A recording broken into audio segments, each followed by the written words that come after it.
Clint Robinson back in a kayak. Yeah, it's been a while. The important thing is I'm getting older, so there's not a heck of a lot left.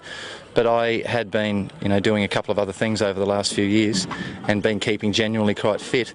So I had a chat with my wife, and I still had the bug to want to paddle. It wasn't a long campaign. It was only 10 months from when I decided. So yeah, it's enjoyable, but a couple of tough weeks ahead. What do you see that's changed since you raced here? Well, it's just a little less than 4 years ago. In that, what was one of the greatest races I've ever seen against Kenny.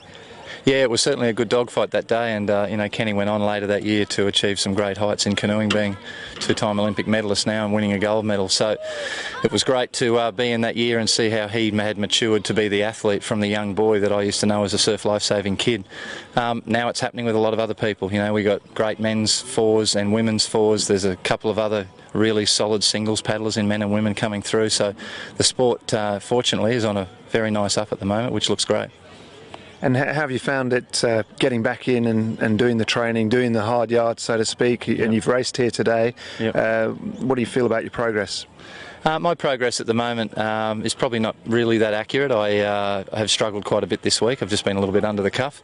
And when you have a family and there's a whole lot of other stuff going on, it's just worked out that I've had a really busy week. So I didn't really get the performance out of myself here today to give myself a true indication, so that's probably disappointing from my point of view. But the encouraging thing is there was 5 Aussies in a pretty good international field final today, and Murray paddled exceptionally well. He's going to be hard to beat no matter who you are come the Nationals, I think, if he's performing at least what level he was at today. So Kenny's got a heck of a job in front of him to knock Murray off, and depending on what Murray chooses to do, and he's got K1, K2 and K4 that he's been done well in, so he's really cream of his career at the moment. He's going very well. And I'm sure you've been keeping an eye on the sport internationally. What do you think about that opposition overseas?